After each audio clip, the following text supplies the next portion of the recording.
नमस्कार दोस्तों, स्वागत है आपके अपने यूट्यूब चैनल में। दोस्तों, अभी हाल ही में हमने जो है उत्तर प्रदेश के इतिहास के बारे में जाना। उसी नेक्स्ट कड़ी को हम बढ़ाते हैं आगे। बिहार का इतिहास, इसके बारे में समझते हैं। बिहार का इतिहास क्या है? देखिए दोस्तों, अगर मैं बिहार के इतिहास के बारे में बात करूं तो ये आपका बिहार भारत का पूर्वी राज्य है। ये जो है उत्तर में नेपाल और उत्तर पूर्व में पश्चिम बंगाल के भारतीय राज्य और पश्चिम में उत्तर प्रदेश से घिरा हुआ है। मैं बात करूं, नवंबर 2000 में झारखंड का नया राज्य बिहार के दक्षिणी प्रांतों से बनाया गया था और अब राज्य की जो है दक्षिणी और दक्षिणी पूर्वी सीमाएं बनाता है। बिहार की राजधानी की मैं बात करूं तो पटना है इसकी राजधानी।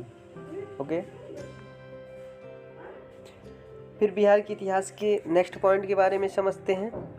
भारत के प्रारंभिक इतिहास में बिहार का महत्वपूर्ण स्थान था।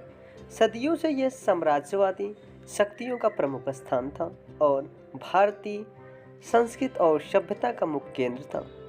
संस्कृत बिहार मतलब बौद्ध मठ से बिहार नाम की व्युत्पत्ति प्राचीन काल में इस क्षेत्र में ऐसे समुदायों की प्रमुखता को दर्शाती।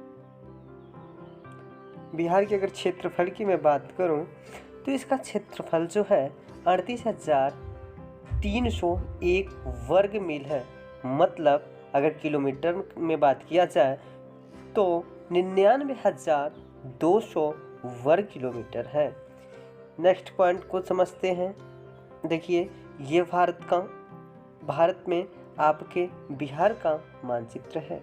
इस मानचित्र में देखिए बिहार के डिस्ट्रिक्ट के बारे में बताया गया है। नेक्स्ट पॉइंट देखते हैं।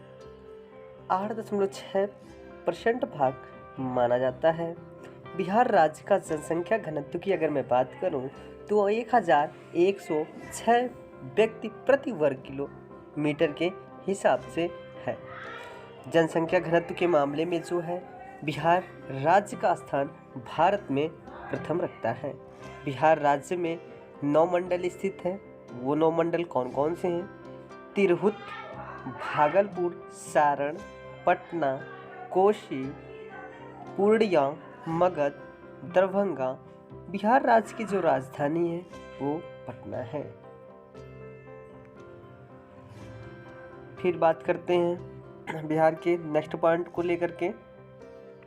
प्रारंभिक वैदिक काल लगभग 1500 ईसा पूर्व दक्षिण एशिया में वैदिक धर्म में प्रवेश के साथ शुरू हुआ।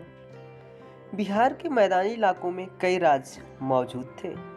गंगा के उत्तर में विदेह था, जिनमें से एक राजा राजकुमारी सीता के पिता भगवान राम की पत्नी और रामायण की नायिका मतलब भारत की 2 महान हिंदू महाकाव्य कविताओं में से एक थी। इस अवधि के दौरान मगध के प्राचीन साम्राज्य राजधानी राजगिरी मतलब अब राजगीर के नाम से हो गया, जो पटना से लगभग 70 मील दक्षिण में थी। पूर्व में अंग का राज्य था जिसकी राजधानी कैंपा मतलब भागलपुर के पास थी। बाद में दक्षिणी विदेह में एक नए राज्य का उदय हुआ जिसकी राजधानी वैशाली थी। मैं बात करूँ लगभग 700 ईसा पूर्व वैशाली और विदेह राज्यों के वृद्धि में एक संघ द्वारा बदल दिया गया था, जिसे इतिहास में जाना जाने वाला पहला गणतंत्र राज्य कहा जाता है। यह मगध में था। 6ठी शताब्दी ईसा पूर्व में बुद्ध ने अपना धर्म विकसित किया और वैशाली में पैदा हुए महावीर जैन धर्म का प्रचार सुधार किया। नेक्स्ट पॉइंट में हमने क्या नोट डाउन किया है आपके लिए। देखिए, लगभग 475 ईसा पूर्व मगध साम्राज्य की राजधानी पाटलिपुत्र मतलब अब आपका ये आधुनिक पटना के नाम से जाना जाता है, जहाँ यहाँ एक अशोक लगभग 273 से 232 ईसा पूर्व तक भारत के सम्राट थे। और गुप्तों के अधीन रहा। मैं बात करूं 6वीं और 7वीं शताब्दी में सोन नदी के प्रवास से शहर तबाह हो गया था। आगामी मुस्लिम काल लगभग 1200 से लेकर के 1765 ईस्वी के दौरान बिहार का स्वतंत्र इतिहास बहुत कम था। 1765 तक एक प्रांतीय इकाई बना, जब यह ब्रिटिश शासन के अधीन आया और दक्षिण में छोटा नागपुर के साथ बंगाल राज्य में विलय कर दिया। नेक्स्ट क्या है, मूल रूप से छोटा नागपुर ज्यादातर वन आच्छादित था और विभिन्न आदिवासी जनजातियों के प्रमुख द्वारा शासित था। यद्यपि 18वीं शताब्दी की मैं बात करूं तो इसकी उत्तरार्ध और 19वीं शताब्दी की शुरुआत के दौरान उत्तर मैदानी में इलाकों में ब्रिटिश सत्ता धीरे धीरे स्थापित हुई, लेकिन अंग्रेजों के खिलाफ कभी कभार विद्रोह छोटा नागपुर में हुआ, जिसमें सबसे महत्वपूर्ण जो है 1820 से लेकर के 1827 का विद्रोह था। अगर मैं बात करूं 1831 से लेकर के 1832 के मुंडा विद्रोह थे, और बाद में बिहार जो है 1857 से लेकर के 1858 के भारतीय विद्रोह का एक महत्वपूर्ण केंद्र बन गया था।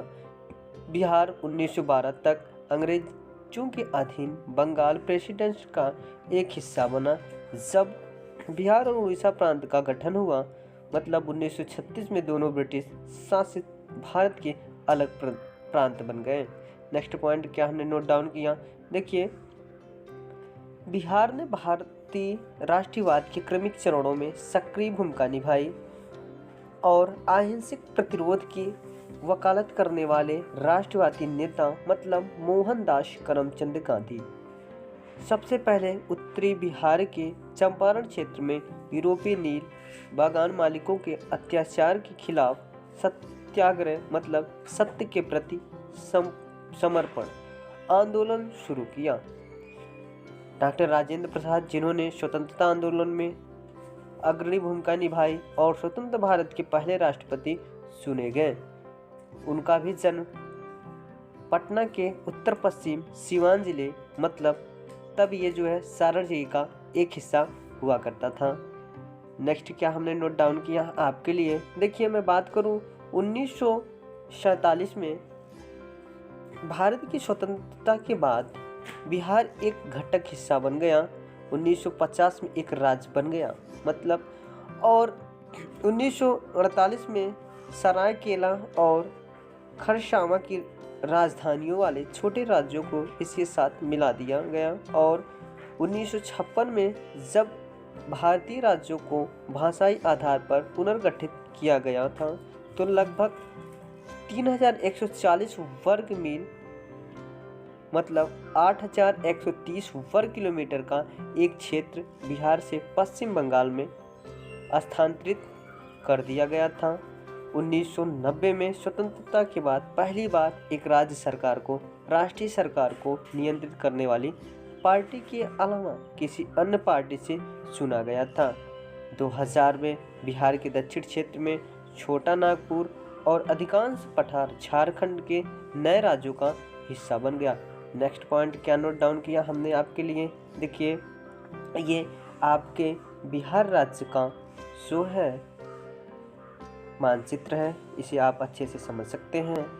इसके बाद हमने नोट डाउन किया आपके लिए का बिहार के राज्य का मानचित्र है, यहाँ पे बिहार के डिस्ट्रिक्ट को दिखाए गए।